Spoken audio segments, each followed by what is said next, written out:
Yeah, and I think what you said there about kind of taking it back to the beginning and looking at what needs to be done brings me on to the next kind of topic, which is all around the value of triage. And I think there's a scale, or there's a journey at various points that triage input can come in there.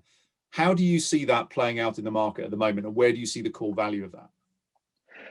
I think for most organizations, what they really need out of triage, and there's nuances to where you are in your maturity journey, but what you really need out of triage for most organizations is, how am I going to drive this piece of work to the most optimal route to market?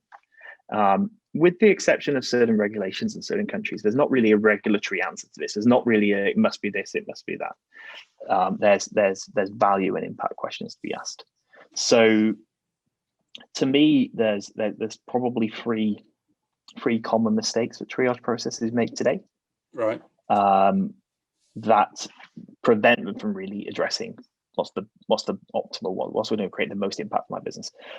One of those is that you tend to have institutional problems behind it. And what I mean by that is, you might say, look, consultants don't count as headcount, but contractors do. Or you can use contractor headcount for contractors, but you can't use it for consultants. So you're driving people through institutional barriers. You're driving them to a route to market that's not necessarily the best route to market for the piece of work they're trying to get done. That's one. The second is probably that a lot of triage processes are underpinned by decision trees, and that these decision trees can sometimes be a bit easy to gain. You know, there's 10 questions. If you answer, yes to all of them, you're going to be told to go to the MSP. If you answer no to all of them, you're going to be told to go to the SOW route to market. Well, if you're coming to those with a desire to go one route or the other already, it doesn't take long to learn which one, which answers to give to get the output that you're looking for. So they're not really achieving their aim. They're quite easy to work around. And then the third one is, I think, an issue of proactive versus reactive decision making. So I think what happens often is that as an organization, you've made this decision somewhere in the business, CPO level or global category head level, as to how you want to buy from the market. You've got a strategy as to how you want to buy.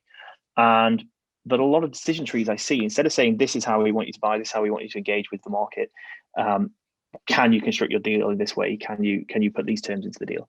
They tend to be quite reactive. They say things like, are you paying the vendor on time materials or for solutions?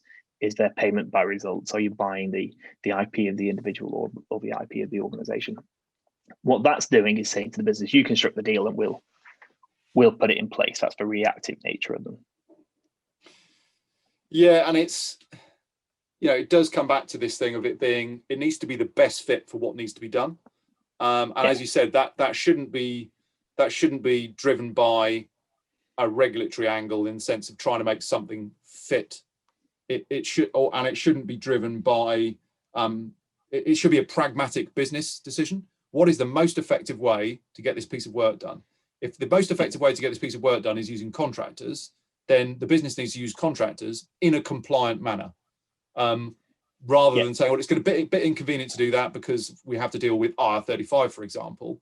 That's not a reason to do it in a different way necessarily. It's a question of what's the most effective way, with all things considered, to get this done. Yeah. Start with the best solution to your problem, and then figure out what the contractual structure is to facilitate that. Don't start with, well, here's a contractual structure, and then can you pigeonhole your solution into that? Yeah, and I think that's definitely a problem that some companies are wrestling with at the moment. But with services procurement in general, because there's often a very, very much a lack of visibility in this area, that's where things can kind of sneak under the radar a little bit, and you can possibly get models being misused. But when it comes back to triage, where that information is being centralized and managed by a workforce solutions provider or an MSP, then it comes full circle. And we can discuss that later as to the ultimate aim of this type of program comes right back to the beginning of the process. Yeah, that's right. And like the foundation level of this is that visibility. You know, you can't really do a lot of what you want to do in terms of adding value to this, whether that be triage or using data and so on, without having some level of visibility created. How many people sit under those SOWs? How are they being paid? What are they supposed to be doing? If you can get all of that data built, then you can make really valuable impact-based triage assessments, and you can base your optimal route to market upon data and experience rather than you know, what was promised in the RFP, or what's the institutional, back to our headcount versus budgets and so on, what's the institutionally easiest route. Yeah, and it's interesting what the points you're making about decision trees, because it's something it seems to be quite a hot topic. You know, for certain organizations, it's something that people are, you know, maybe quite excited about, and they feel like it's going to solve their problems. You know, the technology element of a decision tree, from my point of view, is pretty simple. Okay, you can try and make these things more programmatic, but ultimately it's about consulting on a requirement by requirement basis, or categorizing requirements into different tranches if they're maybe smaller, and going through a streamlined process. But how do you see the balance in that, when it's working very effectively?